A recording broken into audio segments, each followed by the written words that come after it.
Imagine करो कि अगर वो हीरो जिसे दुनिया बचाने बुलाया गया था एक शांति भरी जिंदगी जीना पसंद करता, लेकिन जब वो अपने छोटे से खेत का ख्याल रखता है तो वॉलपच्योर्स डीमन क्वीन पूरी दुनिया पर कब्जा कर लेती है। हर रेस को अपने नीचे एक कर लेती है और उससे लड़ने का कोई रास्ता नहीं। इंसान उसके गुलाम बन जाते हैं और हीरो के खिलाफ भी होने लगते हैं। ये सब तब होता है जब लेजेंडरी हीरो अपनी शांति भरी जिंदगी का मजा ले रहा होता है। प्रॉब्लम यह है कि क्वीन हीरो को हराना चाहती है ताकि सबको साबित कर सके कि वो सभी प्राणियों की पिनाकल है। तो उसने वो सब किया जो वो कर सकती थी लेजेंडरी हीरो को ढूंढने के लिए। लेकिन जो उसे मिला वो उतना आसान नहीं था जितना उसने सोचा था। लेकिन ये सब शुरू होता है ये बताने से कि ये एक ऐसी दुनिया है जहां हर तरह की रेसेस हैं जिनकी आप कल्पना कर सकते हैं, साधारण इंसानों से लेकर लेजेंडरी ड्रैगन्स तक और उनके बीच सब कुछ। और इस पल सभी रेसेस डीमंस की क्वीन के साथ जंग में हैं। हालांकि सभी रेसेस की ताकत उसके खिलाफ होने के बावजूद क्वीन के साथ डीमन आर्मी सब कुछ आसानी से तबाह कर रही है। मार इतनी तेज थी कि इंसान सरेंडर करने लगे, जिससे कई विद्रोह हुए। और इसी जंग के चलते एलिजाबेथ, जो इतिहास की सबसे ताकतवर डीमन क्वीन थी, ने दुनिया और सभी रेसेस की शासक का पद संभाल लिया। उस पल जब वो सिंहासन पर बैठी है, एक प्रीस्ट उससे कहता है, एलिजाबेथ, ये मत सोचना कि तुम जीत गई हो। भविष्य में हमारा हीरो आएगा और तुम्हें पूरी तरह हरा देगा। उसका एक मिनियन आता है और उसके सर पर लात मारता है, उसे क्वीन का सम्मान करने को कहते हुए। उसका ये मिनियन एक इंसान है जिसे प्रोफेसी के हीरो सेवियर होने के लिए ट्रेन किया गया है, लेकिन उसने पूरी इंसानियत को धोखा दिया। वो एक डिमोनिक रूप लेता है और प्रीस्ट को मारने के लिए उसकी तरफ बढ़ता है, लेकिन अचानक क्वीन उसे रुकने को कहती है और प्रीस्ट से पूछती है, ये हीरो और एक ऐसी प्रोफेसी की बात क्या है जो क्वीन की हार पर खत्म होती है गंदे इंसान, समझा क्या मतलब है इसका? तुम्हें तकलीफ देने के लिए मौत से भी हजारों बुरी तरीके हैं। प्रीस्ट बताता है कि प्रोफेसी कहती है कि जब एक हीरो दिखाई देगा और जमीन में फंसी तलवार निकालेगा तो वो दिन होगा जब इंसानियत डीमन रेस को तबाह कर देगी और धरती पर फिर से कब्जा कर लेगी। तलवार वहां सेंट्रल हॉल में है, अगर तुम चाहो तो जाकर देख लो। वो वहां जाती है, तलवार को घूरती है और सोचती है, तो जब ये योद्धा इसे निकालेगा मैं मर जाएंगे। इंटरेस्टिंग, देखते हैं कब होगा ये। फिर वो अपनी पूरी आर्मी को उस सो कॉल्ड ग्रेट हीरो के आने की तैयारी करती है और 1 साल गुजर जाता है, फिर 2 साल गुजर जाते हैं, लेकिन फिर 3 साल गुजर जाते हैं, 4 साल, और अब कैसल के एंट्रेंस पर ठीक से कोई गार्ड भी नहीं बचा है। 15 साल बाद ये हीरो कहाँ है जो अभी तक नहीं आया? शहर में जिंदगी भी फिर से स्टेबल हो गई है। सभी रेसेस शांति से रह रही हैं। ट्रोल्स, लिजर्ड्स, ह्यूमंस, एल्व्स सब शांति से रह रहे हैं और इस वजह से ज्यादातर लोग हीरो का वापस आना भी नहीं चाहते। वो इनसिक्योर हैं क्योंकि उन्हें पता है कि अगर हीरो वापस आया तो जंग होगी, बहुत लोग मरेंगे और उन्हें पूरा एम्पायर फिर से बनाना पड़ेगा। हीरो के आने के खिलाफ एक फैक्शन भी बन गया है। कोई नहीं चाहता कि हीरो आए। हॉल में क्वीन पूछती है, क्या किसी के पास इस हरामी की कोई खबर है जो मुझे मारने नहीं आया? एल्फ उसे बताती है कि उसने पूरे प्लैनेट के सभी पेड़, पौधे और कीड़े मकोड़ों से कांटेक्ट किया है। किसी को नहीं पता कि वो सो कॉल्ड हीरो कहाँ है। ड्वार्फ कहता है कि वो डम है और कोई इंफॉर्मेशन कलेक्ट नहीं कर सकता, लेकिन दुनिया के सभी वेपन शॉप्स और ब्लैकस्मिथ्स में किसी ने हीरो के बारे में नहीं सुना। वो गद्दार जो अब ह्यूमन रेस को रिप्रेजेंट कर रहा है कहता है कि उसे अब चिंता करने की जरूरत नहीं लगती। शायद हीरो का क्वीन के खिलाफ अब कोई चांस ही नहीं है। लेकिन बुल डीमन जो उसके साइड में है वो पहले ही वॉर्न करता है, ध्यान से, क्वीन प्रोफेसी से डरती नहीं है। वो चाहती है कि प्रोफेसी हो, वो चाहती है कि हीरो यहां आए और उससे लड़े। इस बारे में ज्यादा बात ना ही करे तो बेहतर है क्योंकि वो 15 साल से इरिटेटेड है। एल्फ कहती है, असल में ये प्रोफेसी शायद एक फार्स है और ये हीरो है ही नहीं। उस पल वो आदमी जिसने क्वीन को वॉर्न किया था कि हीरो आएगा और उसे मार देगा, एंटी हीरो अराइवल एसोसिएशन के बोर्ड के साथ अंदर आता है। वो आदमी पूरी तरह बदल गया था।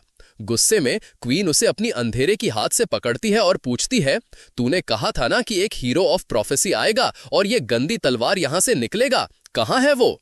उसका वाव नंबर 1 फैन कहता है कि असल में वो इतनी ताकतवर है, इतनी ताकतवर कि प्रोफेसी भी एक्टिवेट नहीं हो पाई क्योंकि इंसानियत उसके जितना पावरफुल कोई प्राणी बना ही नहीं सकी। क्वीन का मिनियन उससे अग्री करता है।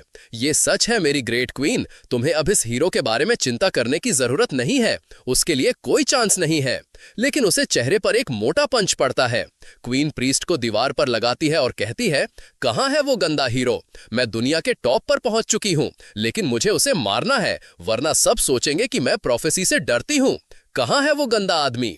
वो ये भी कहती है कि उसने इस प्लैनेट की सारी पावर्स को स्टडी किया ताकि एंड ऑफ द वर्ल्ड की मैजिक सीख सके, सिर्फ उसे फेस करने के लिए। लेकिन वो कहां है? उस पल वो घूरती है तलवार को और कहती है, ठीक है, तो जब तुम मेरे पास नहीं आए, मैं तुम्हारे पास आऊंगी। और वो तलवार खींचने की कोशिश करती है। सब डर कर देख रहे हैं। योर मैजेस्टी, ऐसा मत करो, तुम मर जाओगी। तलवार तुम्हें मारने के लिए बनी है। एनर्जी पूरी जगह फटने लगती है। क्वीन को पसीना आ रहा है और सब उड़ने लगते हैं। खुद को बचाना पड़ता है। वो पावर की एक और वेव यूज करती है और पूरे कैसल को उड़ा देती है। लेकिन इससे वो प्रोफेसी की तलवार निकाल लेती है। किसने कहा था कि सिर्फ हीरो ही इसे निकाल सकता है? उस पल वो महसूस कर सकती है कि तलवार किसे बुला रही है और उसकी नजर पूरे प्लैनेट पर एक छोटे से घर की तरफ घूमने लगती है। एक छोटा खेत जहां कोई नहीं है। और वो कहती है, तो तुम यहां छुप रहे थे। फिर वो फोर्स टेलीपोर्टेशन यूज करती है। उसके सब्जेक्ट्स भीख मांगते हैं, प्लीज योर मैजेस्टी मत जाओ, मुझे आपकी सेवा करने दो क्वीन एलिजाबेथ के साथ। फिर हम उस छोटे से फार्म हाउस में जिंदगी देखते हैं। एक लड़का वहां शांति से अपनी स्ट्रॉ हैट पहने अपने चेहरे से पसीना पोंछते हुए कहता है, हाँ, फार्मिंग कितना पीसफुल है। और वो सच में लेजेंडरी हीरो है। Legendary hero. हम देखते हैं कि री इनकारनेट होने से पहले उसकी जिंदगी कैसी थी। वो एक ऐसा लड़का था जो पूरे दिन काम करता था और उसके पास शायद ही कोई हॉबीज थे। वो वीडियो गेम्स नहीं खेलता था, कुछ नहीं पढ़ता था। सिर्फ एक चीज जो उसे करना पसंद था वो था काम पर जाते वक्त कुछ फार्मिंग टिकटॉक्स देखना। और वो हमेशा सोचता था, यार अगर मैं ऐसी जिंदगी जी सकूं, बस फार्मिंग करता रहूं और बिना किसी चिंता के, तो कितना अच्छा होगा। और फिर उसे इस दुनिया में ट्रांसपोर्ट कर दिया गया। बिगिनर सिस्टम ने उसे बेसिक सर्वाइवल की चीजें सिखाई, जैसे वेपन्स यूज करना, शिकार कैसे करते हैं, और उसे ये सच में पसंद आया। ये हमेशा से फार्मर की जिंदगी थी जो वो चाहता था। लेकिन फिर सिस्टम ने उसे वार्न करना शुरू कर दिया, कांग्रेचुलेशंस हीरो, तुमने बिगिनर स्टेज कंप्लीट कर लिया है, तुम अब अपना एडवेंचर शुरू कर सकते हो। लेकिन उसने सोचा, क्यों शुरू करूं एडवेंचर? यहाँ मेरे फार्म पर कितना पीसफुल है, मेरा मूड नहीं है। सिस्टम ने समझाया, जब तुम बिगिनर विलेज छोड़ोगे तो तुम्हें इस दुनिया में बहुत लोग मिलेंगे, तुम बहुत सारी स्किल्स और मैजिक सीखोगे, तुम स्वॉर्ड्समैनशिप सीखोगे और स्ट्रॉन्गर बनोगे। और जब तुम लेजेंडरी हीरो बन जाओगे तो तुम डीमन क्वीन को मारोगे। प्लीज अपना एडवेंचर अभी शुरू करो। लेकिन उसने सोचा, मुझे डीमन क्वीन को मारने में कोई इंटरेस्ट नहीं है, उसे रहने दो, मैं तो बस यहाँ रहकर शांति से जीना चाहता हूँ। लेकिन सिस्टम जिद करता रहा, नहीं नहीं, तुम ऐसा नहीं कर सकते, डीमन क्वीन सबको मार रही है, प्लीज एडवेंचर शुरू करो, एडवेंचर शुरू करो। हर दिन वो प्रोटैगनिस्ट को ये स्पैम करता रहता था। लेकिन उसने जल्द ही महसूस किया कि शिकायत करने के अलावा सिस्टम कुछ और नहीं कर सकता था। तो उसने फैसला किया कि वहां हमेशा के लिए रहेगा, क्योंकि वहां बिगिनर विलेज है जहां हीरो शुरू करता है। वो एक प्रोटेक्टिव बैरियर के साथ आता है, शुरू में सर्वाइवल चांसेस बढ़ाने के लिए। तो वो जगह अनडिटेक्टेबल है और वहां टाइम अभी भी अलग तरीके से फ्लो करता है, हीरो को और इवॉल्व करने में मदद करने के लिए। दिन बहुत लंबे होते हैं। वो एक ही दिन में प्लांट कर सकता है, हंट कर सकता है, फोर्ज कर सकता है, मेडिटेट कर सकता है। यकीनन उसे अभी भी तलवार और मैजिक के बारे में कुछ नहीं आता, लेकिन ये इंपॉर्टेंट नहीं है। यूज यहाँ से जाने का मन नहीं है वैसे भी। वो बस यहाँ रहेगा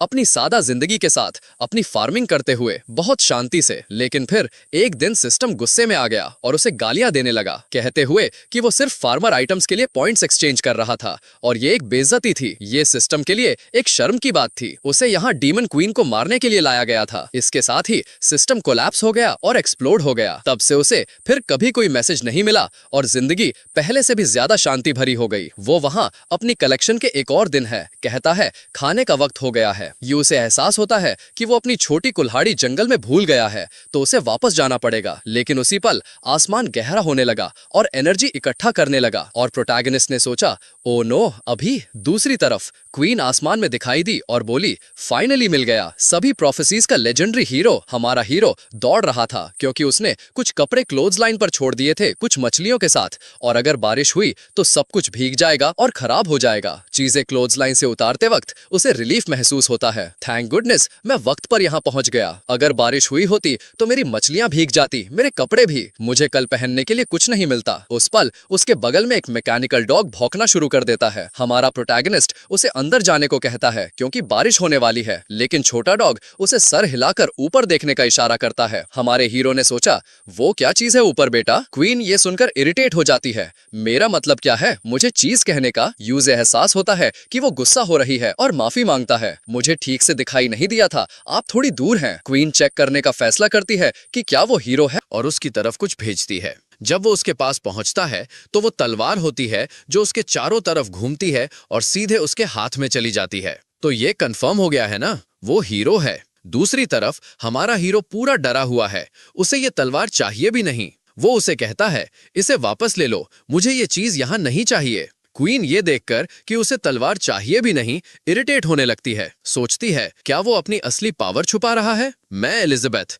इतिहास की सबसे ताकतवर डीमन क्वीन, मैं तुम्हें पूरी तरह मिटा दूंगी। प्रोटैगनिस्ट मरने के डर से और अनॉयड है क्योंकि सिस्टम ने कहा था कि उसे वहां ढूंढना इम्पॉसिबल है। छोटा डॉग डीमन क्वीन पर भौंकता रहता है और प्रोटैगनिस्ट आखिरकार समझ जाता है। प्रोफेसी की लॉजिक के हिसाब से एक दिन उनका मिलना अनिवार्य था, तो अब और कुछ कहने को नहीं है। वो तलवार छोड़ देता है और वापस घर की तरफ चलता है, जैसे वो अपनी किस्मत को एक्सेप्ट कर रहा हो। मैं वैसे भी मरने वाला हूं, तो मैं इस घर में शांति से मरूंगा। कम से कम मैंने कभी कुछ प्रैक्टिस नहीं किया, मेरे पास स्वॉर्ड स्किल्स नहीं है, मेरे पास मैजिक नहीं है, तो मैं इस बेड पर लेट जाऊंगा और उड़ जाऊंगा। हालांकि क्वीन के नजरिए से उसने सब कुछ अलग तरीके से समझा, जैसे उसने उसे बताया हो कि उसे घर को डिफेंड करने की भी जरूरत नहीं है, कि सिर्फ उसका छोटा डॉग ही काफी है और उसे उस पर अपनी सारी ताकत से हमला करना चाहिए। जाहिर है उसे ये पसंद नहीं आया कि ये श्राप वाला हीरो एरोगेंट है। उसने तुरंत घर की तरफ बहुत सारे मीटियोर्स भेजे। हालांकि छोटा डॉग उसकी पावर को कैलकुलेट करने लगता है। वो मिसाइल्स का एक बराज तैयार करता है,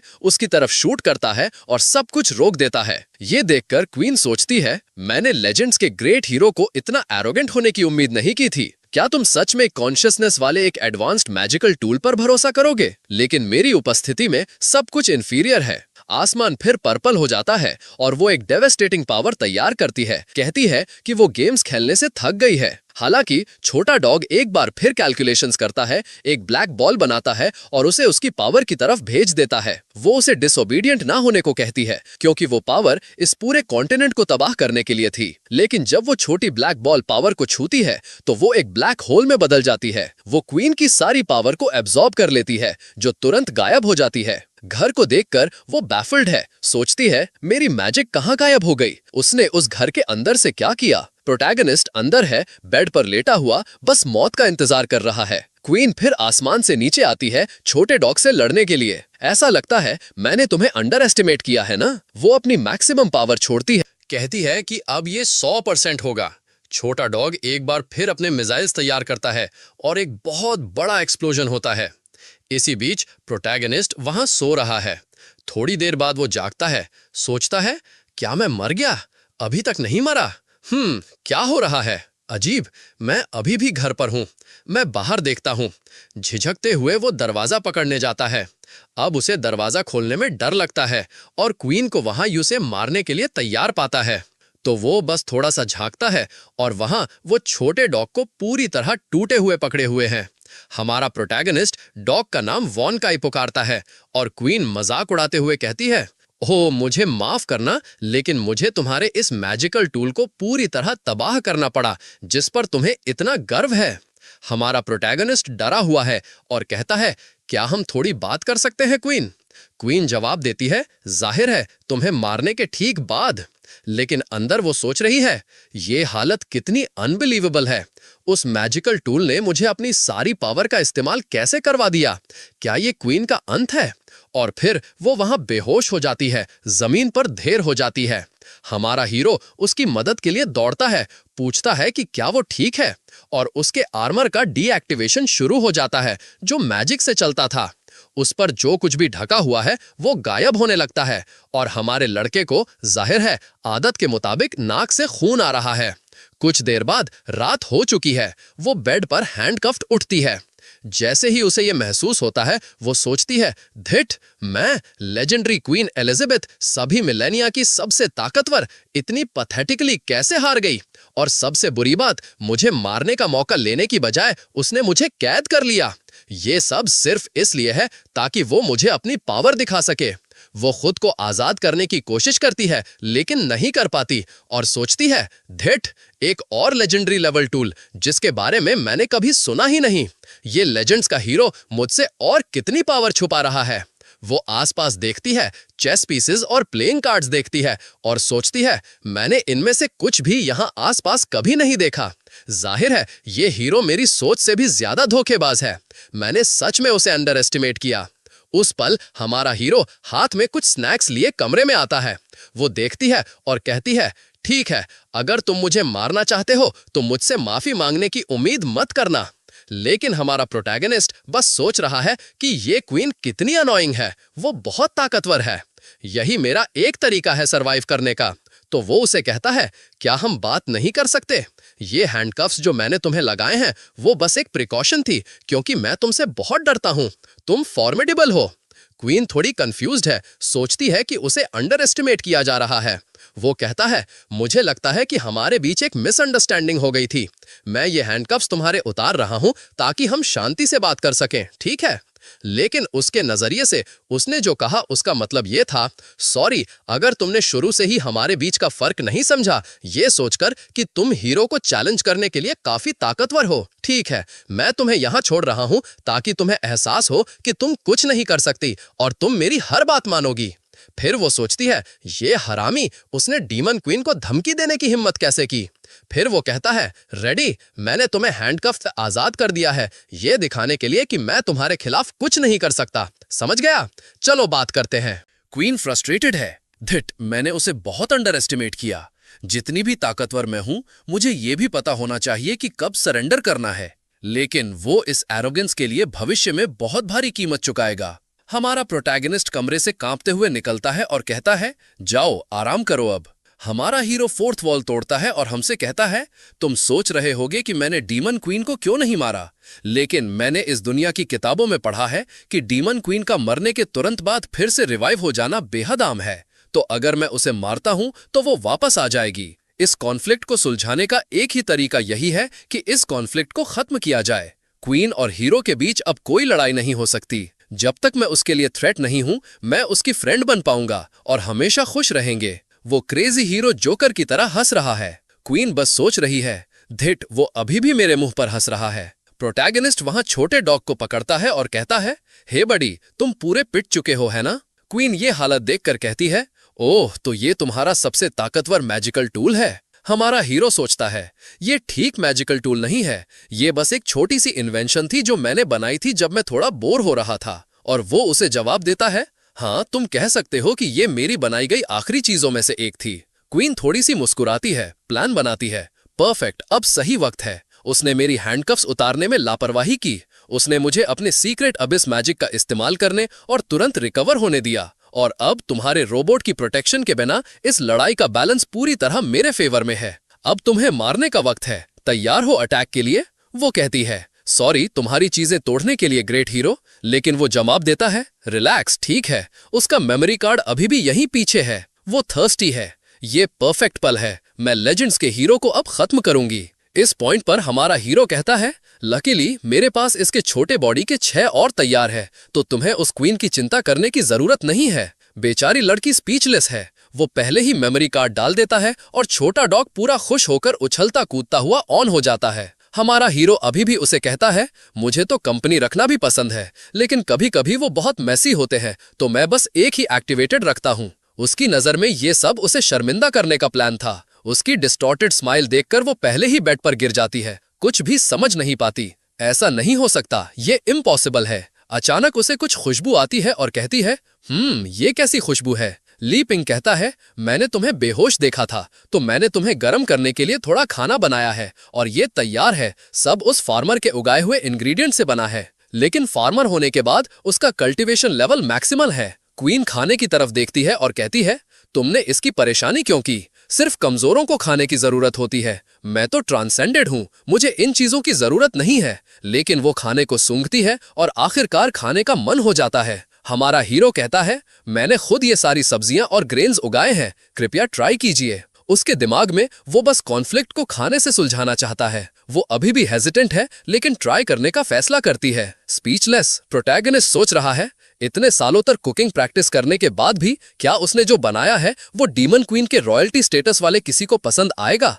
वो थोड़ा और लेती है और काटती है, एक और लेती है, एक और लेती है, और पहले ही सोचती है, हर बाइट के साथ मीट जूसेस मेरे मुंह में फायरवर्क्स की तरह फट रहे हैं। ये भी नहीं कि फ्लेवर कितना नेचुरल है और इसमें अभी भी बहुत ज्यादा मैजिकल एनर्जी है। किसने सोचा होगा कि इस दुनिया में ऐसी डेलिकेसीज हैं जो डीमन क्वीन को भी पसंद आएंगी। मैं उसके मीट का हर आखिरी टुकड़ा निगलने के अलावा कुछ नहीं कर सकती। उस पल वो अंदर कुछ एक्सप्लोडिंग महसूस करती है और उससे शिकायत करती है कि ये बहुत स्पाइसी है। तुमने इस खाने के साथ क्या किया? ली पिंग डरा हुआ कहता है कि उसने सिर्फ थोड़ी सी चिली डाली थी जो उसे पसंद है। क्या demon queen spicy food handle नहीं कर सकती? क्वीन तकलीफ में है और सोचती है, ये तो जाहिर था जैसे ये हीरो इतना अच्छा होने वाला था। वो तो बस मुझे फंसाने की कोशिश कर रहा है ताकि मुझे एक्सपेरिमेंट्स के लिए इस्तेमाल कर सके। वो उसे एक सूप देता है और कहता है कि इससे जलन कम होगी। वो घूरती है और सोचती है, उसने मुझे पॉइजन दिया और अब वो मुझे एंटीडोट दे रहा है। सच में मैं इस हीरो की मुट्ठी में खेल रही हूँ।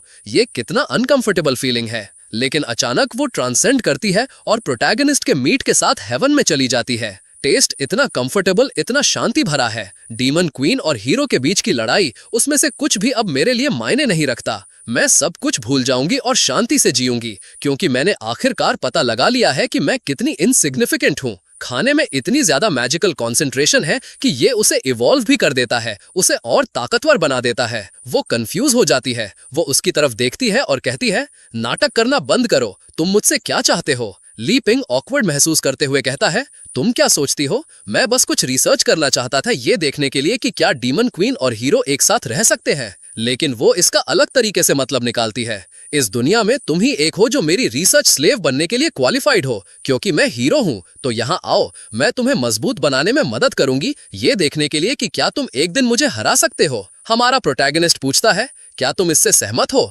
मैं तुम्हें सर्व करने के लिए मजेदार खाना बनाता रहूंगा। जबकि क्वीन अपना होश खो रही है, कहती है कि एक नाइट मर सकता है, लेकिन इतनी शर्मिंदगी से नहीं गुजरना चाहिए, खासकर उसकी डीमन क्वीन को। वो श्योर है कि प्रोटैगनिस्ट का प्लान उसे मजबूत बनाना है, ये देखने के लिए कि क्या उसके पास उसे फेस करने का कोई मौका है। इस बारे में सोचते हुए वो पलटती है, बेड की तरफ जाती है, खड़ी होती है और घोषणा करती है, मैं तुमसे सहमत हूँ, लेकिन 2 शर्तें हैं। पहली, मैं ये इसलिए नहीं कर रही हूँ क्योंकि मैं तुमसे डरती हूँ, बल्कि इसलिए क्योंकि मैं पिनकल तक पहुंचना चाहती हूँ और दुनिया की सबसे ताकतवर बनना चाहती हूँ। ली पिंग कंफ्यूज्ड है। डीमन क्वीन क्या वो नहीं जानती कि वो मुझे मार सकती है? वो आगे कहती है, दूसरी, जब तक मैं यहाँ हूँ ये मत सोचना कि मैं अपना सर झुकाऊंगी। मैं कभी तुम्हारे सामने नहीं झुकूंगी। मेरी डिग्निटी एक ग्रेट क्वीन के रूप में कभी भी वायलेट नहीं होनी चाहिए। अगर ऐसा होता है तो भले ही मुझे सब कुछ सैक्रिफाइस करना पड़े, मैं तुम्हें तबाह कर दूंगी। हमारा हीरो पूरा एम्बैरेस्ड है और कहता है, समझ गया, ठीक है, चलो दोस्त बन जाते हैं,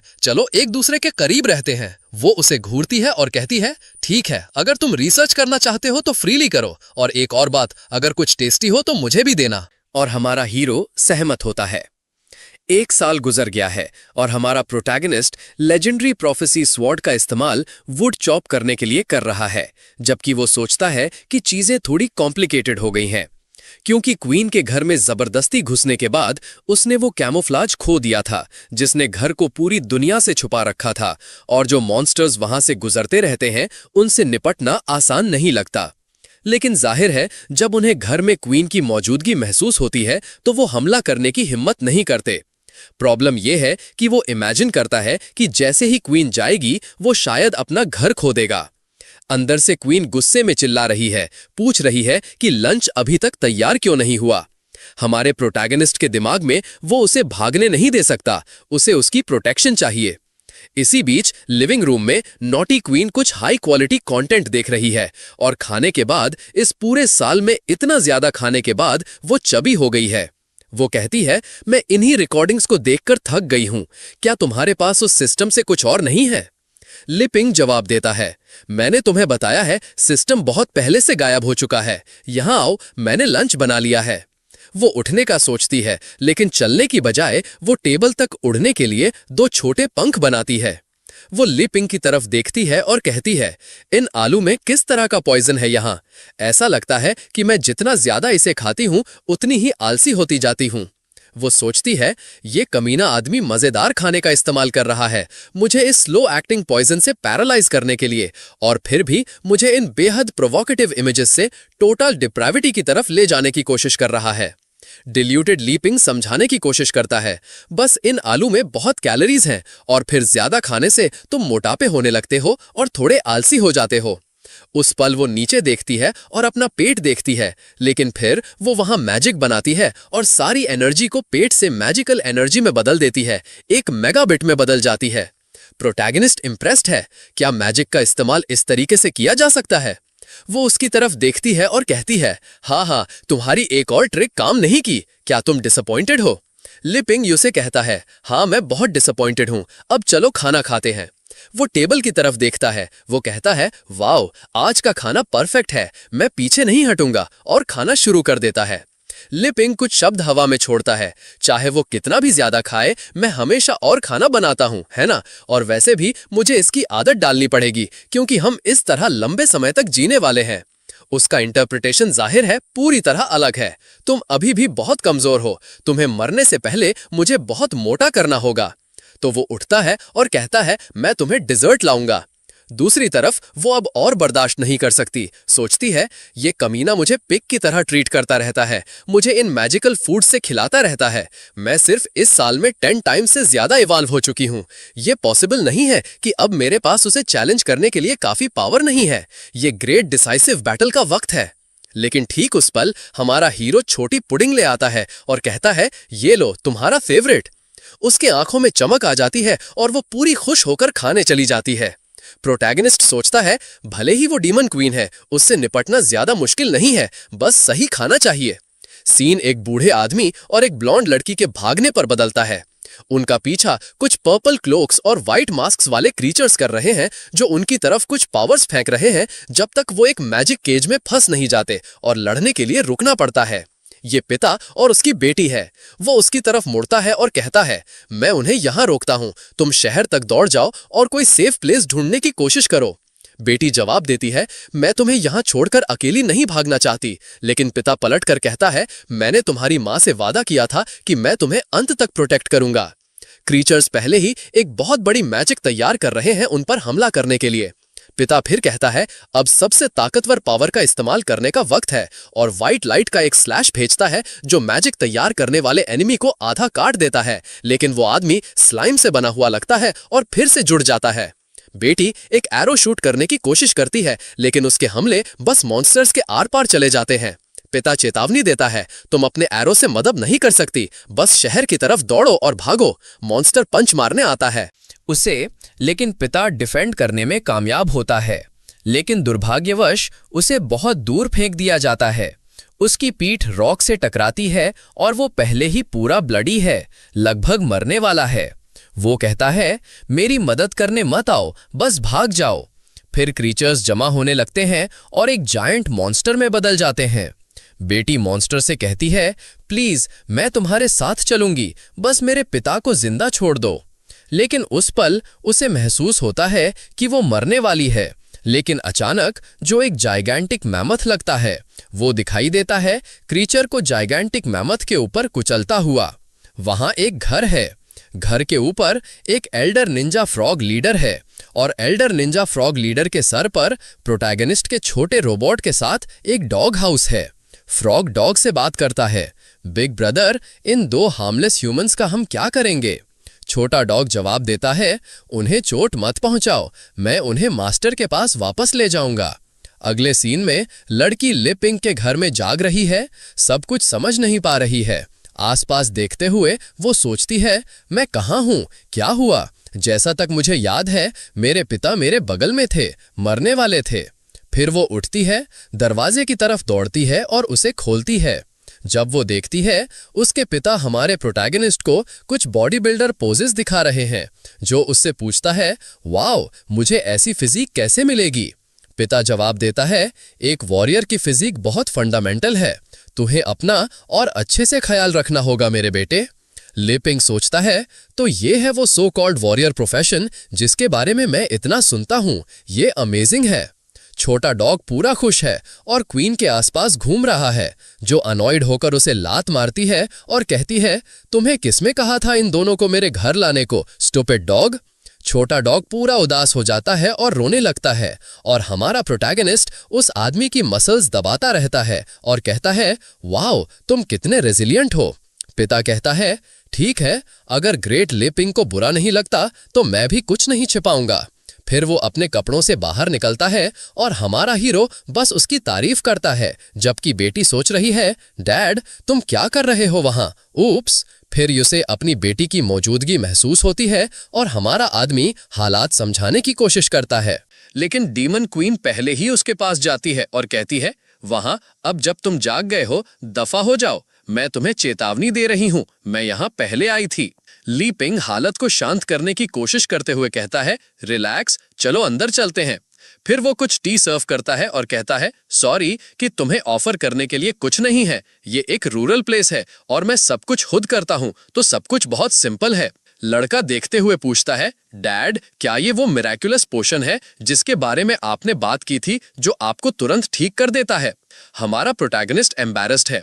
मुझे लगता है इसे मिरेक्युलस पोशन कहना थोड़ा एग्जैजरेटेड है, ये तो बस कुछ उबला हुआ पानी है कुछ हर्ब्स के साथ। क्वीन बगल में गुस्से में है, धिट, इस डॉग ने इन दो कमजोर ह्यूमंस को यहाँ क्यों लाया? क्या लीपिंग मुझसे ही संतुष्ट नहीं है? क्या मैं इस घर में काफी नहीं हूँ?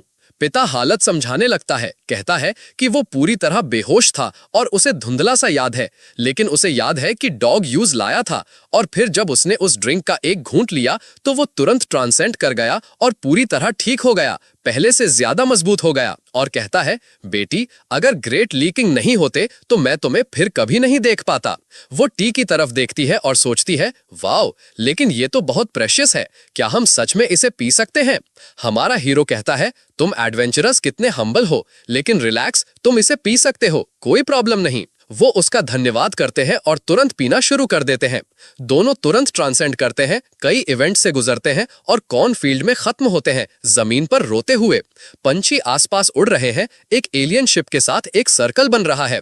दोनों कंफ्यूज्ड हैं और पिता तुरंत 3 स्टार आर्चमेज से 4 स्टार्स तक पहुंच जाता है और लड़की ऑन स्टार मेज से 1 स्टार आर्चमेज तक।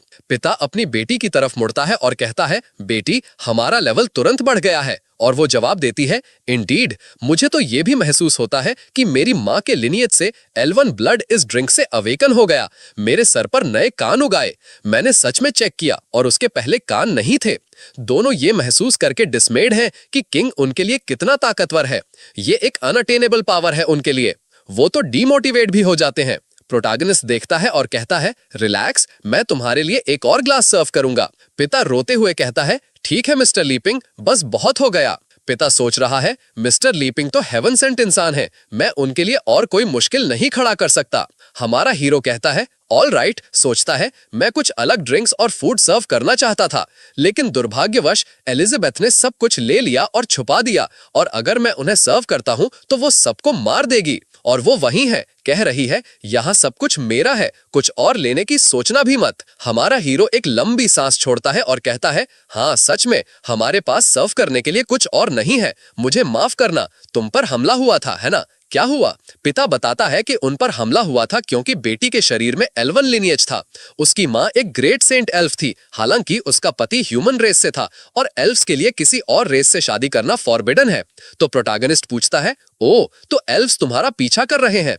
क्वीन बीच में टोक कर कहती है, झूठ बोलना बंद करो। डीमन क्वीन ने इंटररेशियल मैरिज को बहुत पहले बैन कर दिया था, जब उसने दुनिया को जीता था। पिता ने कहा, ये एक लंबी कहानी है, लेकिन क्योंकि उसकी माँ को एल्वन प्लेस वापस जाना पड़ा, उसे अपनी बेटी को इस पूरे समय छुपाना पड़ा।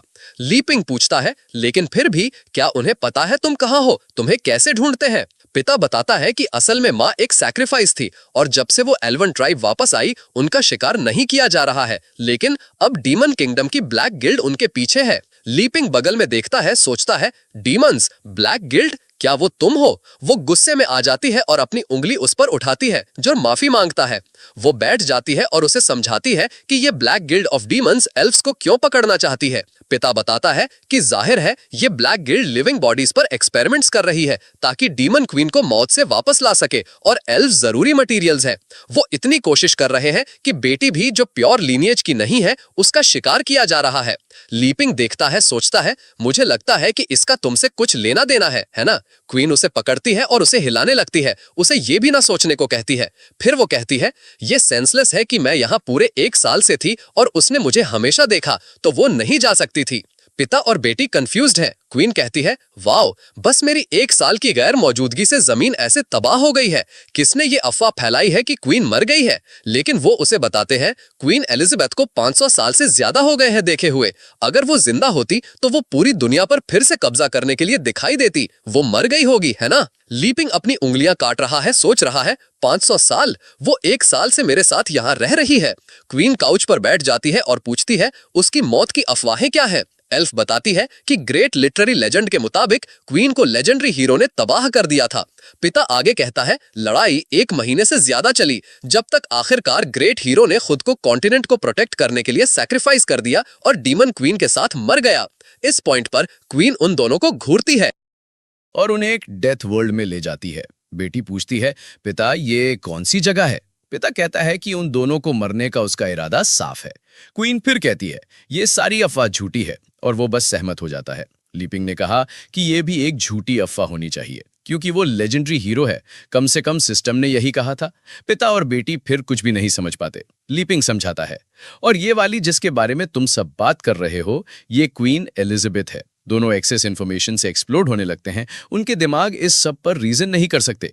क्वीन के नजरिए से इंटरप्रिटेशन अलग है। देखो इस बेवकूफ को यहाँ, मैंने इस पर इतने समय तक राज किया कि इसे पता ही नहीं क्या करना है। वो उसके मुंह पर हंसती है। इसके साथ वो गुस्से में टेबल पर मारती है और कहती है कि वो यहाँ उन्हें एंटरटेन नहीं करेगी। सोचती है ढिट लीपिंग, तुम स्टिंकर। ऐसा लगता है कि तुमने उन्हें सिर्फ मुझे उनके सामने ह्यूमिलिएट करने के लिए बचाया। इस बार तुम बहुत आगे निकल गए। वो दरवाजा पटकती है और चली जाती है। पिता फिर पूछता है लीपिंग तुम्हारे भविष्य के लिए क्या प्लान्स हैं? तुम हमारे साथ क्या करोगे? हमारा हीरो कहता है कि उसे शांत होने की जरूरत है क्योंकि उसे खुद नहीं पता क्या करना है। एलिजाबेथ के बैरियर तोड़ने के बाद अंदर और बाहर का समय का सिंक्रोनाइजेशन पूरी तरह गड़बड़ हो गया है। रात होती है और बेटी अपने पिता से बात कर रही है। वाओ, मुझे तुम्हारी कहानी ऐसी होने की उम्मीद नहीं थी। जाहिर है great demon queen legendary hero से प्यार कर गई और पूरी दुनिया छोड़ दी सिर्फ उसके साथ छुपने के लिए, बिल्कुल वैसे ही जैसे तुमने माँ के साथ किया था। पिता जवाब देता है बकवास करना बंद करो, हम उनसे कंपेयर भी नहीं कर सकते। और एक और बात, इस पर लीपिंग सोच रहा होगा कि वो हमें मारे या नहीं। बेटी ने कहा लेकिन अगर वो हमें मारने वाला होता तो उसने हमें बचाया क्यों नहीं? उसने हमें मारने के लिए बचाया। लेकिन पिता कहता है क्या तुमने वो चाय नहीं पी? क्या तुम्हें एहसास नहीं हुआ कि वो कितने दूर हैं? बस उसकी पावर देखकर तुम्हें पता होना चाहिए कि उनके लिए हम चींटियों से ज्यादा कुछ नहीं है। हम जिंदा रहे या नहीं इससे उन्हें कोई फर्क नहीं पड़ता। ये सब इस बात पर डिपेंड करता है कि उस समय उन्हें कैसा महसूस हो रहा है। इस पॉइंट पर प्रोटैगनिस्ट कमरे में आता है और कहता है तो ऐसा लगता है कि तुम दोनों अभी तक सोए नहीं हो। क्या बात कर रहे हो? एल्फ डर जाती है। अगर तुम अभी तक सोए नहीं हो तो चलो कार्ड्स खेलते हैं। पिता कुछ कार्ड्स खेलता है। तीनों फिर एक कैंडल के आसपास बैठे हैं। लीपिंग पूछता है क्या तुम सब कुछ समझ गए? पिता ने बेसिकली यही कहा, जबकि एल्फ लड़की सोच रही है ये तो बिल्कुल वैसे ही है जैसे मेरे पिता ने कहा था। ये लीपिंग का टेस्ट है, ये डिसाइड करने के लिए कि क्या वो हमें मारेगा या नहीं। हमारा हीरो फिर कहता है तो अब मैं कार्ड्स डील करना शुरू करता हूं। पिता मुश्किल से निगलता है और कहता है मिस्टर लीपिंग, क्या मैं आपसे पूछ सकता हूं कि इस गेम का नाम क्या है? एल्फ लड़की डर गई है क्योंकि डेक से एक ऑरा निकल रही है। हमारा प्रोटैगनिस्ट सोचता है मैं ये नहीं कह सकता कि हम लैंडलॉर्ड खेलने वाले हैं। इस दुनिया के लोग तो उन शब्दों को भी नहीं समझेंगे, मुझे पता है। फिर वो कहता है इस गेम का नाम ड्रैगन बैटल है। सरप्राइज्ड होकर वो कहते हैं ड्रैगन बैटल। भी कंफ्यूज्ड हो जाती है। ड्रैगन बैटल, वो उनके साथ क्या करना चाहता है? लीपिंग समझाता है तुम 2 ब्रेव हीरोज को ड्रैगन को हराने के लिए फोर्सेस ज्वाइन करनी पड़ेंगी। हम डिसाइड करेंगे कि ड्रैगन कौन है और हीरोज कौन है कार्ड्स के हिसाब से जो हम ड्रॉ करेंगे। पिता और बेटी एक दूसरे को घूरती हैं। दोनों सोचती हैं ये डेफिनेटली एक टेस्ट है। नसैम फिर कहता है मैं अब कार्ड्स डील करना शुरू करता हूं, याद रखना बहुत ध्यान से चुनना। लीपिंग अपना हाथ निकालता है मैं पहले अपने कार्ड्स देखूंगा। पिता अपने बेटे की तरफ देखता है और कहता है, हम अब हेजिटेट नहीं कर सकते, अपने कार्ड्स ड्रॉ करो। ठीक है। डेक से पहले ही एक अजीब माना निकल रही है। वो फिर एक कार्ड ड्रॉ करती है और दोनों को एक दूसरे डायमेंशन में ले जाया जाता है। बेचारी लड़की लड़खड़ा रही है, जमीन पर झुककर सोच रही है, ये अच्छा नहीं है। सिर्फ एक कार्ड ड्रॉ करके ही मेरी माना पूरी तरह ड्रेन हो गई। मैं पावरलेस हूं। वो अपने पिता की तरफ देखती है और कहती है, मुझे माफ करना। और वो जवाब देता है, ठीक है मेरी बेटी, बाकी मुझ पर छोड़ दो। लीपिंग पूछता है, क्या तुम ड्रैगन बनना चाहते हो? वो अपने हाथ की तरफ देखता है, सोचता है, भले ही मेरे पास ज्यादा बड़े कार्ड्स नहीं है, फिर भी ये काफी अच्छा हैंड है। ये भी नहीं कि एक किन भी है, ये बिल्कुल बुरा नहीं है, ये जीत सकता है। पिता और बेटी कहते हैं कि उनका ड्रैगन बनने का कोई इरादा नहीं है। लीपिंग दूसरी तरफ मजे कर रहा है। अगर मुझे एक और 4 और एक एस मिल जाए तो मेरे पास विनिंग हैंड होगा। वो फिर पूछता है, क्या तुम श्योर हो कि तुम नहीं चाहते? वो जवाब देते हैं कि वो नहीं चाहते। लीपिंग कहता है, जब ऐसा है तो मैं पोलाइट नहीं रहूंगा। और वो अपना हाथ डेक पर रखता है और 2 ड्रॉ करता है। फिर वो एक 8, एक 10 और एक क्वीन फेंकता है। वो अपने ड्रॉ किए गए कार्ड से डिससैटिस्फाइड है और डिसअपॉइंटेड लग रहा है। पिता सोचता है, क्या हुआ, हमने कुछ नहीं किया, क्या मिस्टर लीपिंग हमारे परफॉर्मेंस से डिससैटिस्फाइड है? नो सैम फिर कहता है, मैं एक 8 से शुरू करता हूं। अब तुम्हारी बारी है अंकल बीरस। अंकल पहले ही ठंडा पसीना बहा रहा है। अगर हम ये टेस्ट पास कर सके तो वो हमें छोड़ देगा। मैं गिव अप नहीं कर सकता, लेकिन मुझे महसूस हो रहा है कि हर बार जब मैं एक कार्ड प्ले करता हूं तो मेरी जिंदगी के कुछ साल लग जाते हैं। मेरी लाइफ फोर्स ड्रेन हो रही है। कांपते हुए वो कहता है, मैं एक जैक प्ले करता हूं।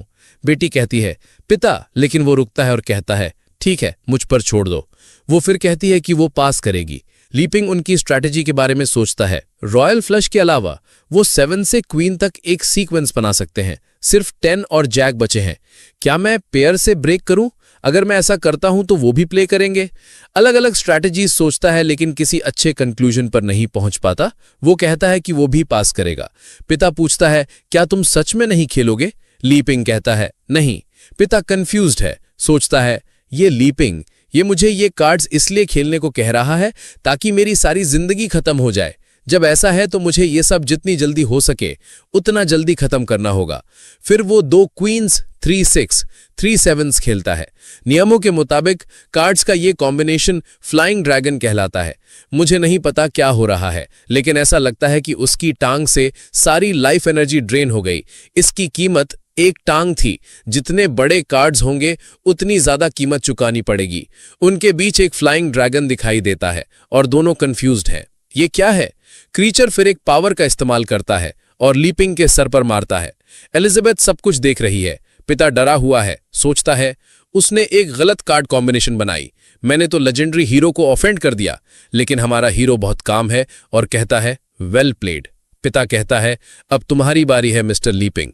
हालांकि हमारा हीरो जवाब देता है, मैं बस पास करूंगा, तुम फिर से जा सकते हो। पिता कहता है, ऑल राइट, और वो एक 3 खेलता है। उसकी उंगलियां और टांग पहले ही लाइफलेस महसूस होने लगी हैं। एल्फ बेटी कहती है कि वो पास करेगी। हमारा प्रोटैगनिस्ट फिर कहता है, मेरी बारी, और वो एक 10 खेलता है। दोनों एक दूसरे को देखते हैं, जानते हुए कि वो उस हैंड को नहीं हरा सकते। लीपिंग रिवील करता है 6, 7, 8, 9, 10, जैक और क्वीन, एक सीक्वेंस।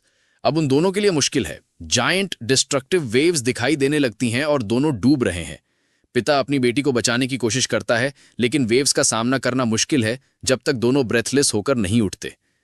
मैं खेल नहीं सकता, लेकिन हमारा प्रोटैगनिस्ट काम है। अब पेयर के साथ 3 काइंड्स हैं, एक ग्रुप ऑफ नाइट्स को समन करते हुए। पिता अपनी बेटी को कहता है कि वो जीत नहीं सकता, लेकिन एल्फ लड़की कहती है, रुको, मैं कर सकती हूं। पिता उसे ऐसा न करने को कहता है, इससे बहुत ज्यादा लाइफ फोर्स लगेगी और बहुत रिस्की है, लेकिन वो कहती है, मैं बस छुप नहीं सकती, मैं तुम्हें भी प्रोटेक्ट करना चाहती हूं और मैं 3 of a kind with a pair खेलूंगी। नाइट्स फिर एक दूसरे के खिलाफ जाते हैं। एक डिस्गाइज्ड बैटल शुरू हो जाती है और उसका नाइट ही बचता है। पिता अपनी बेटी से पूछता है कि क्या वो ठीक है, और वो कहती है हाँ। लीपिंग उसके मूव की तारीफ करता है, कहता है, तुम्हें सच में अपने अलाइज को प्रोटेक्ट करना होगा, भले ही तुम्हें अपने कार्ड सैक्रिफाइस करने पड़े। सबसे इंपॉर्टेंट चीज वो डिटर्मिनेशन है। हमारा प्रोटैगनिस्ट सोचता है, मुझे उम्मीद नहीं थी कि वो इतनी जल्दी कार्ड्स खेलना सीख जाएंगे। पिता अपनी कम होती हैंड डिटर्मिनेशन की तरफ देखता है। उस पल लीपिंग कहता है, अब बहुत देर हो चुकी है। पिता और बेटी डरा हुआ है। मिस्टर लीपिंग, एलिजाबेथ सोचती है, चीजें बिगड़ रही हैं, ये ऑरा बरावनी है। हमारा प्रोटैगनिस्ट फिर 2 जोकर्स खेलता है, डायमेंशन टूटने लगती है और एक किलर क्लाउन ऊपर दिखाई देता है। एलिजाबेथ पहचानती हुई लगती है कि उसने क्या समन किया है। कहती है ये एक 3 स्टार डीमन है, क्लाउन किंग। वो दूसरे 2 पर हमला करने ही वाला था, एक हार्ट बनाते हुए, लेकिन फिर उसे एलिजाबेथ दिखाई देती है और कहती है तुम क्या देख रहे हो? हाँ, हार्ट को नाइफ में बदलते हुए तुम बेहतर हो कि ध्यान रखो वरना मैं तुम्हें मार दूंगी। एलिजाबेथ खुद को डिफेंड करने की कोशिश करती है, मुझे क्या समझा है कि तुम मुझे बिलिटल कर रहे हो, लेकिन वो गुस्से में है। इस पूरे समय वो सब कुछ एब्जॉर्ब कर रही है जो प्रोटैगनिस्ट उसके लिए कर रहा है और थ्योरेटिकली सारी पॉसिबल एनर्जी दे रहा है, लेकिन वो सिर्फ 3 स्टार लेवल तक पहुंची है। लेकिन ये क्रीचर जो लीपिंग ने समन किया है वो एक 3 स्टार डीमन है। वो कंफ्यूज्ड है, वो मेरे जैसे पावर लेवल का कुछ इतनी आसानी से कैसे समन कर सकता है। पिता अपनी बेटी की तरफ देखता है और कहता है एलिफ, मुझे माफ करना, लेकिन मेरे पास ये पावर नहीं है। ठीक है डैड, आप खुद को ब्लेम कैसे कर सकते हैं? ये सब मेरी गलती है। मैंने मिस्टर लीपिंग को अनॉय किया। बेचारा आदमी खून थूक रहा है और कहता है मेरी लाइफ फोर्स ड्रेन हो रही है। लीपिंग उसे खून थूकते हुए देखता है और पूछता है अंकल क्या आप ठीक हैं? सोचता है वाओ, मुझे नहीं लगता कि उसके जख्म अभी तक ठीक हुए हैं। वो बूढ़े आदमी का हाथ देखता है जिसमें 3 30 और 4 किंग्स थे और कहता है वाओ, वो तो बहुत पहले जीत सकता था। वो तो बस मुझे अपने साथ खेलने दे रहा था। यार मैं कितना नाइव था ये सोच के कि मैं अच्छा हूं।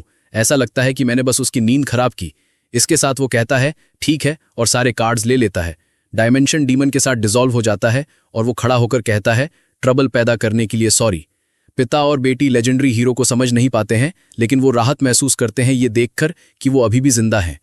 एलिजाबेथ गुस्से में सोचती है अग, वो रिडिकुलस लीपिंग, उसने उन दोनों के साथ कार्ड्स खेलने का नाटक किया सिर्फ इस मौके का फायदा उठाने के लिए और मुझे उस क्लाउन से मरने के लिए। अगले दिन सुबह दोनों जा रहे हैं और लीपिंग कहता है अंकल बेस, क्या आप सच में कुछ और दिन नहीं रुकना चाहते? जो फ्रूट्स मैंने उगाए हैं वो लगभग पक गए हैं। वो झुकता है, हम आपको और परेशान नहीं कर सकते। मिस्टर लीपिंग पहले ही बहुत चैरिटेबल और ग्रेशियस रहे हैं, हम कभी नहीं भूलेंगे। हमारा हीरो थोड़ा एम्बैरेस्ड है और कहता है ये उतनी सीरियस बात नहीं थी। पिता कहता है चिंता मत करो, हमारे जाने के बाद हम किसी को नहीं बताएंगे कि यहाँ क्या हुआ था। एल्फ लड़की अपने हाथ में मौजूद चीज के साथ पूछती है मिस्टर लीपिंग, क्या आप हमें कुछ इतना प्रेशियस देना चाहते हैं? लेकिन वो कहता है ये तो बस थोड़ी सी टी है, कोई प्रॉब्लम नहीं।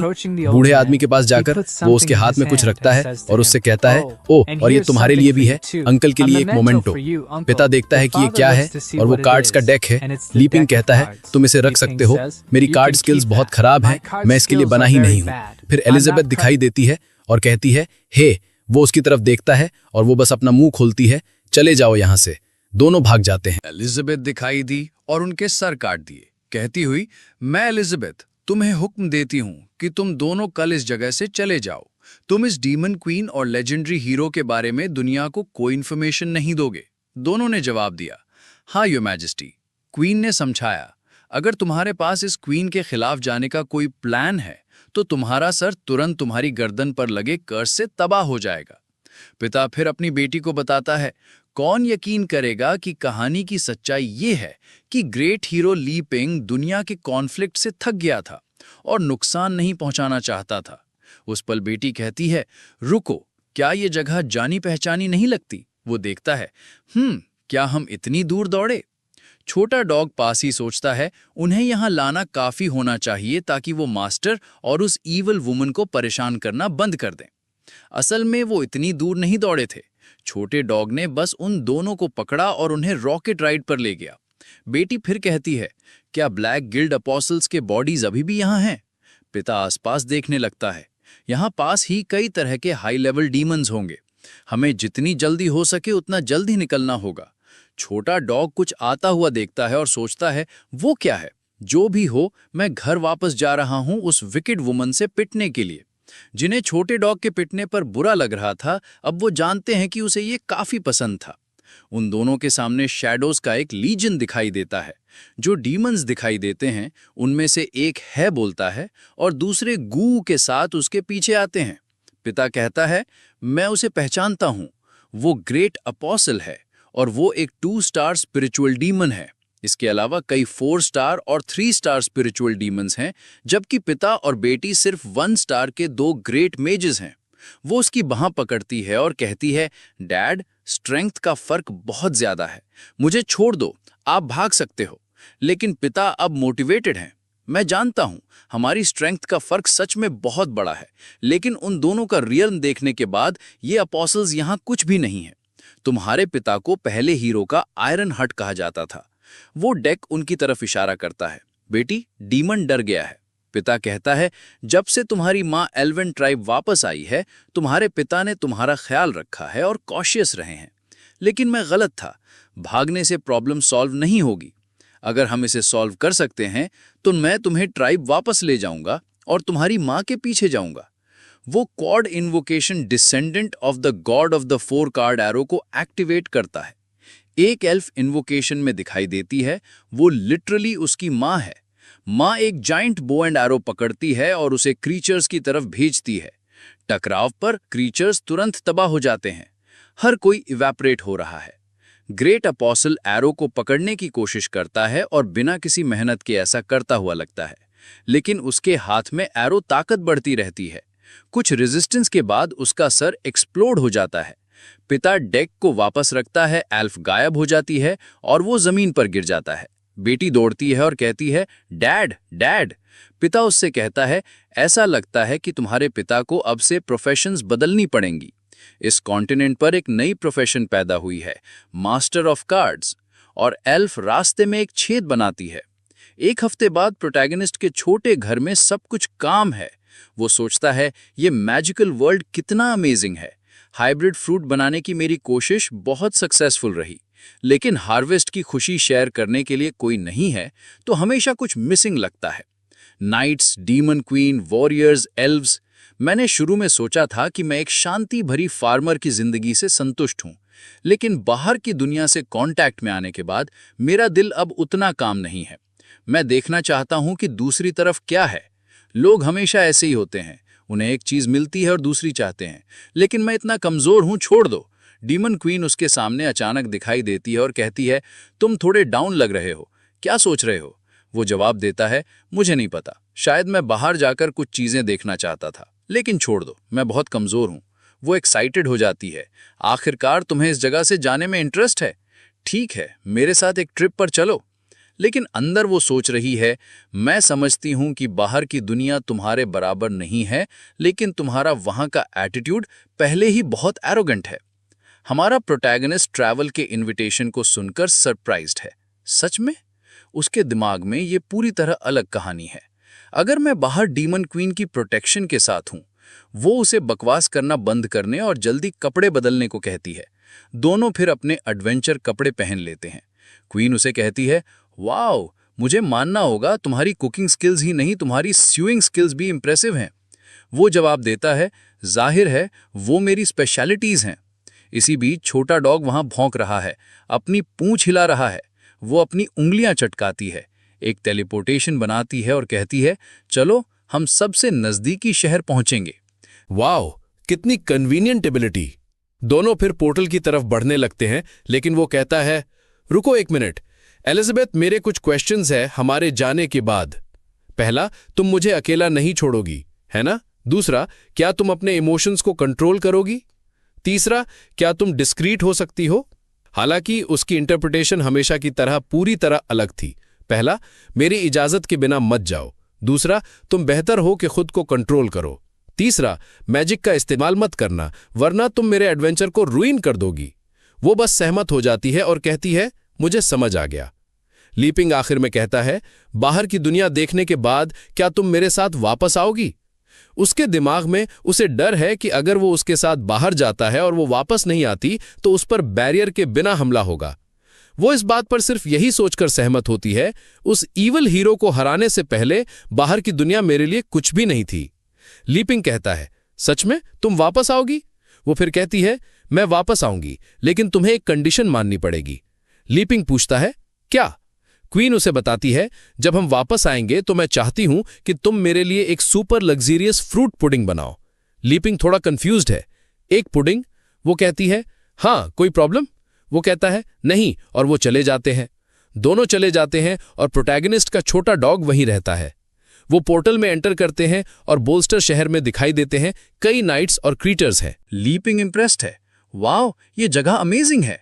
ऐसा लगता है कि मैं एक और दुनिया में आ गया हूं। वहां देखो एलिजाबेथ, एक इक्विपमेंट शॉप भी है और वाह, ये देखो इंग्रेडिएंट्स बेच रहे हैं। लेकिन ये सिर्फ पोक नहीं लगता। वो खुशी खुशी सारे स्टॉल्स पर जाने लगता है। हालांकि एलिजाबेथ सोच रही है यहाँ 500 साल गुजर गए हैं, लेकिन ऐसा लगता है कि चेंजेस उतने सिग्निफिकेंट नहीं थे। हमारा प्रोटैगनिस्ट आसपास देखते हुए सोचता है, हाँ, ये बिल्कुल भी केओटिक नहीं लगता जैसा कि बूढ़े आदमी ने बताया था। वो प्राउड महसूस कर रही है। ये इसलिए क्योंकि मैंने यहाँ अपने राज के दौरान एक बहुत मजबूत फाउंडेशन एस्टैब्लिश की थी। और हालत केओटिक थी, लेकिन मैंने अपनी एब्सोल्यूट स्ट्रेंथ का इस्तेमाल करके सबको दबाया और रूल्स का एक सेट बनाया जिससे सबको बराबरी से ट्रीट किया गया। तो मैंने ही सच में दुनिया को बचाया, ना कि वो सो कॉल्ड लेजेंडरी हीरो। इस स्पीच के बाद वो बगल में देखती है और सो कॉल्ड लेजेंडरी हीरो को देखती है। वो एक छोटी लड़की में ज्यादा इंटरेस्टेड है जो टेडी बेयर्स बेच रही है। वाओ, स्टिचिंग की डिटेल्स कितनी डेलिकेट है, वो बहुत अच्छे से बनी है। क्या तुमने बनाई है लिटिल सिस्टर? लड़की कहती है, हाँ मैंने बनाई है। अगर तुम चाहो तो मैं तुम्हें कम प्राइस भी दे सकती हूं। लेकिन फिर एक पिग हेडेड गाय दिखाई देता है लात मारते हुए और चिल्लाते हुए, तुम्हें किसने इजाजत दी इस जगह पर स्टोर खोलने की स्टिंकी गर्ल? तुम्हारी चर्च का प्रोटेक्शन मनी मेरे गैंग को, और फिर भी तुमने यहां आकर मेरी स्ट्रीट पर स्टोर खोलने की हिम्मत की। बेचारी लड़की के भाई सब कहां रहे हैं और वो उसे गर्दन से पकड़ता है, लेकिन वो कहती है, लेकिन तुमने हमें कभी प्रोटेक्ट भी नहीं किया, तो हमें तुम्हें प्रोटेक्शन के लिए पैसे क्यों देने पड़ेंगे? पिग उसे कहता है, पिछले महीने से ये स्ट्रीट यहां अब बीस्ट गैंग का टेरिटरी है। अगर तुम्हें इस जगह पर सरवाइव करना है तो तुम्हें मंथली ट्रिब्यूट्स देने होंगे। छोटी लड़की कहती है, ये सच नहीं है, ये चर्च नन का है, जब वो वापस आएगी तो तुम मुश्किल में होगे। पिग हेड कहता है, तो ऐसा लगता है कि तुम अभी भी मिस इन्फॉर्म्ड हो, हाँ? या तुम इग्नोरेंट होने का नाटक कर रही हो और इस हालत को समझना नहीं चाहती? आज मैं सारे ऑर्फन्स को इस जगह से निकालूंगा और इस टूटे हुए चर्च को तबाह कर दूंगा। हमारा प्रोटैगनिस्ट पिग को रुकने को कहता है और पिग पूछता है कि वो क्या करेगा अगर वो नहीं रुकता है। एलिजाबेथ दूर से देखते हुए सोचती है, माय गॉड, तुम इन मामलों में क्यों पड़ रहे हो? इन लोगों को अकेला छोड़ दो। लेकिन हमारा हीरो अपने हाथों से इशारा करता है उसकी मदद मांगते हुए। वो अपना सिर मोड़ लेती है जैसे कह रही हो, नहीं, मैं उस लेवल तक नहीं गिरूंगी। फ्यूरियस पिग कहता है, मैंने तुमसे तुम्हारा इरादा पूछा था। हमारा प्रोटैगनिस्ट पूरी तरह से खो चुका है जब तक वो सोचता है, मेरे पास एक आइडिया है, और फिर वो सबको चिल्लाता है, ये पिग यहाँ एक छोटी लड़की को बुली कर रहा है, चलो उसकी निंदा करो। लेकिन शहर में हर कोई ना देखने या सुनने का नाटक करता है। पिग उस पर हंसता है और कहता है, क्या तुम्हें सच में लगा कि कोई मेरे खिलाफ होगा? माय गॉड बडी, ये बीस्ट स्ट्रीट है। तुम्हारे कपड़ों से लगता है कि तुम साउथ से एक फार्मर हो, है ना? वो औरत जो तुम्हारे बगल में है वो भी बुरी नहीं है। हमारा प्रोटैगनिस्ट उसे शांत होने को कहता है, चलो बात करते हैं। मेरे बैकपैक में कुछ लोकल स्पाइसेस हैं, मैं तुम्हारे साथ शेयर कर सकता हूं। लेकिन पिग कहता है, स्टॉलिंग बहुत हो गया, और अपने एक हेंचमैन को कहता है, इस आदमी को मारो और उस औरत को गैंग के पास ले जाओ। लेकिन वो सबसे बड़ी गलती थी जो वो कर सकता था। एलिजाबेथ पूछती है, क्या तुम्हें सच में लगता है कि तुम मुझे पकड़ने के लिए क्वालिफाइड हो? तुमने शेर की पूंछ पर पैर रखा है। आसमान काला होने लगता है और पिग कंफ्यूज्ड है। आसमान क्यों बदल गया? क्या हो रहा है? लीपिंग उसे रुकने को कहता है, ऐसा मत करो, तुम पूरे शहर को तबाह कर दोगी। वो वहां हाथ हिला रहा है, प्लीज शांत हो जाओ। ज्यादा से ज्यादा उन्हें थोड़ा डरा दो। लड़ने की जरूरत नहीं है, वो ऑर्डिनरी पीपल हैं, तुम जानते हो। एलिजाबेथ कहती है, मैं उसे तुम्हारी वजह से छोड़ दूंगी। सबकी मैजिकल पावर वहां देखकर तुम देख सकते हो कि एलिजाबेथ की बहुत ज्यादा है, और चश्मे वाली छोटी लड़की ये देख सकती है। अचानक बारिश होने लगती है और पिग डरा हुआ है। वो हमारे डुओ की तरफ घूरता है और कहता है, तुम भी? क्या तुम चर्च और इन ऑर्फन्स को प्रोटेक्ट करने की कोशिश करोगे? हमारा प्रोटैगनिस्ट बस चीजें ठीक करना चाहता है।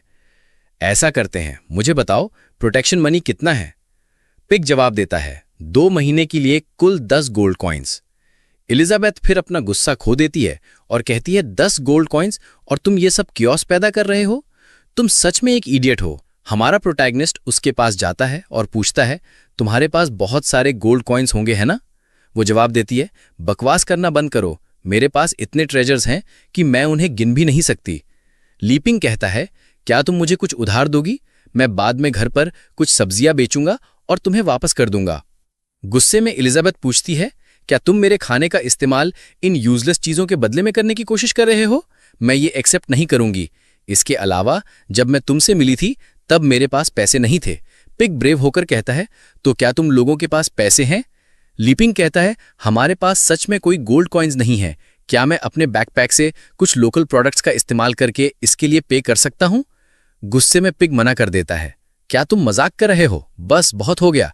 लेकिन अचानक कोई उसके चेहरे पर गोल्ड कॉइन्स का एक बैग फेंकता है। पिग पूछता है, ये बकवास किसने की? लेकिन जब वो देखता है तो बहुत सारा गोल्ड होता है और फिर एक नाइट दिखाई देता है। ये आदमी सच में नाइट के नाम पर खरा उतरता है। वो पिग की तरफ देखता है और कहता है, मेरे दोस्तों को परेशान करना बंद करो और यहाँ से चले जाओ, तुम्हें तुम्हारे पैसे मिल गए हैं। पिग कहता है, तो अब नाइट और शाइनिंग आर्मर आ रहा है? हाँ ठीक है, मैं इस बार जाने दूंगा, मैं जा रहा हूं, लेकिन अगले महीने तुम इतने लकी नहीं होगे। छोटी लड़की फिर वहां सबको धन्यवाद करती है। हमारा प्रोटैगनिस्ट उससे धन्यवाद करता है और कहता है, मैं कुछ फ्रूट्स लाया हूं, अगर तुम्हें बुरा ना लगे तो तुम ले सकते हो। नाइट अचानक कहता है, मैं चाहता था कि तुम किसी चीज में मेरे पार्टनर बनो, एलिजाबेथ को घूरते हुए। छोटी लड़की वहां कंफ्यूज्ड है, पार्टनर, मैं आपकी किस चीज में मदद कर सकती हूं? एलिजाबेथ अपनी बाहें मोड़कर कहती है, मुझे कोई इंटरेस्ट नहीं है, चलो लीपिंग। लेकिन हमारा हीरो उसे कहता है कि वो ऐसा नहीं कर सकते, उसने अभी अभी हमारी मदद की है, चलो कम से कम देखते हैं कि उसे क्या कहना है ना? लड़की फिर दूसरे ऑर्फन्स को गुड बाय कहती है कि वो जल्दी ही वापस आएगी।